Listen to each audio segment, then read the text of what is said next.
Hello everyone, Hindi education point YouTube channel में आप सभी का स्वागत है। इस चैनल के माध्यम से आपको यूकेएसएससी तथा यूकेपीएससी से संबंधित महत्वपूर्ण जानकारियां तथा साथ ही सामान्य हिंदी के प्रैक्टिस सेट और उत्तराखंड के प्रैक्टिस सेट उपलब्ध कराए जाते हैं। आप प्लेलिस्ट में जाके चेक कर सकते हैं।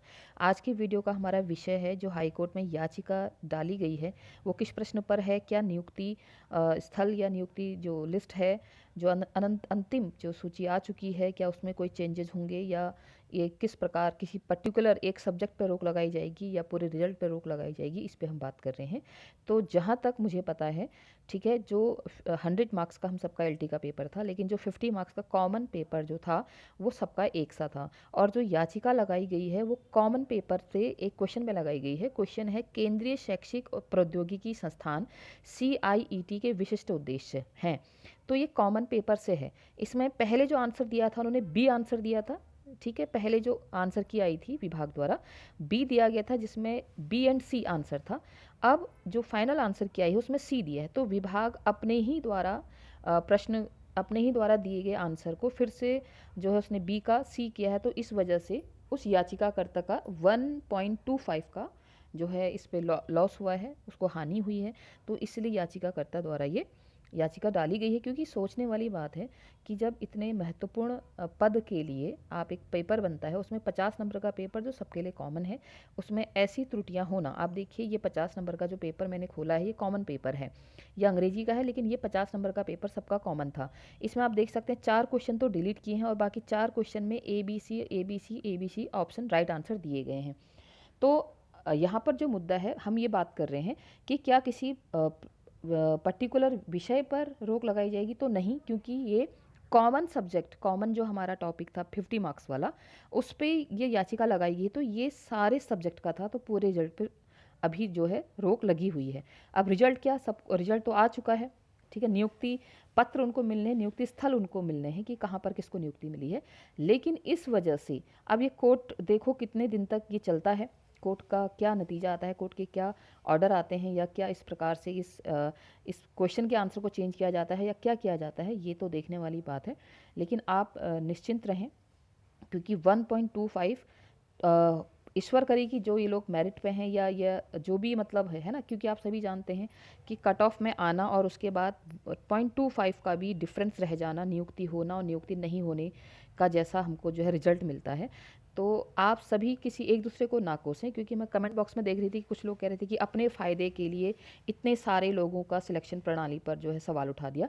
आप खुद सोचिए ना, अपना फ़ायदा क्या, उसने जो वहाँ गया है याचिकाकर्ता, उसने भी मेहनत की है। वो किसी आपकी नियुक्ति पत्र को नहीं छीन रहा है, वो विभाग पे निशाना कर रहा है कि आपने पहले बी आंसर दिया, आप सी आंसर कर रहे हैं, ऐसा क्यों। और इस वजह से मैं फाइनल लिस्ट में आते आते, वो भी तो 1.25 से वो अभ्यर्थी, वो याचिकाकर्ता रहा है ना, तो उसकी स्थिति को भी समझिए। और हम आपकी स्थिति को भी समझते हैं कि आप जो है नियुक्ति स्थल की तैयारी कर रहे हैं, नियुक्ति पत्र की तैयारी कर रहे हैं। हम समझ सकते हैं कि जो एक बार मतलब जिसके हाथ में सब कुछ है और उसके बाद उससे छीन लिया जाए, या उसको डर रहे कि अब क्या होगा, हम दोनों स्थिति को समझ रहे हैं। लेकिन आप थोड़ा सा मानविक गुण अपने भीतर रखिए और किसी को कोसे ना, क्योंकि ये मुद्दा जा रहा है कोर्ट पे, तो इसका कोई ना कोई सही सॉल्यूशन होगा। जिस प्रकार से हमने पहले भी बहुत कई सारी वीडियो हमने, जब कोर्ट में केस चल रहा था गेस्ट टीचर्स और LT अभ्यर्थियों पर, तो वहाँ भी हमको सही रिजल्ट मिला, तो सत्य की जीत हुई। थोड़ा सा देखिए, इसमें होता ही है। 2020 में भी LT जो है फाइनल रिजल्ट आने के बाद फिर ड्राइंग के रिलेटेड वहाँ पर कोर्ट में फंसी थी। इस बार इस रूप में वहाँ जा रही है, तो इसमें घबराए नहीं, मिलेगा, सबको मिलेगा, बस थोड़ा धैर्य रखें, किसी को कोसे नहीं। हाँ, ये जो मुद्दा उठाया गया है वो सही उठाया गया। आप खुद सोचिए, 50 नंबर के पेपर में 8 क्वेश्चन ऐसे हैं जो डाउटेड है ना, 4 क्वेश्चन डिलीट कर दिए और 4 में आपने एक क्वेश्चन के 3 आंसर कर दिए, 3 A और B और C। तो आप सोचिए कि जो परीक्षा स्थल में इस प्रश्न को जो हल कर रहा होगा, उसकी मनःस्थिति कैसी बना दी है ना, इतना तो कोई सोच ही नहीं रहा है। तो इसीलिए कोर्ट ने भी इस मुद्दे को सीरियसली लिया, और इसलिए जो है अभी उस चयन चयन नहीं कह सकते उसको, हम कहेंगे नियुक्ति वाले जो अंतिम जो सूची निकलनी थी कि किसको कहाँ जो है तैनाती मिली है, उस प्रक्रिया को थोड़ा सा रोका गया है। अब इसको कैंसिल ना समझें, या अब वो तो कोर्ट पर है कि इस एक प्रश्न के लिए क्या दोबारा से रिजल्ट आता है, ये अभी देखने वाली बात है। ठीक है। तो आज वीडियो में हम इतना ही जान रहे थे कि जो प्रश्न आ रहे थे, कमेंट आ रहे थे कि क्या ये किसी एक विषय पे रोक लगाएगी, तो नहीं लगाएगी, क्योंकि ये लगेगी तो पूरे पे लगेगी। क्यों?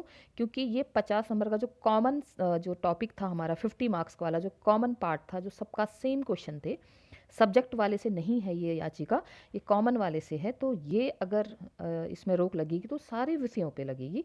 इस बात को हमने यहाँ पर क्लियर किया, ठीक है। बाकी हम कोर्ट के फैसले पर हमारी नज़र रहेगी। और आप सभी साथ ही साथ लेक्चरर स्क्रीनिंग की तैयारी करते रहिए। उससे रिलेटेड मेरे पास प्रैक्टिस सेट आप प्लेलिस्ट में जाके देख सकते हैं। आज के लिए इतना ही। आप सभी का दिन शुभ हो। बहुत बहुत धन्यवाद।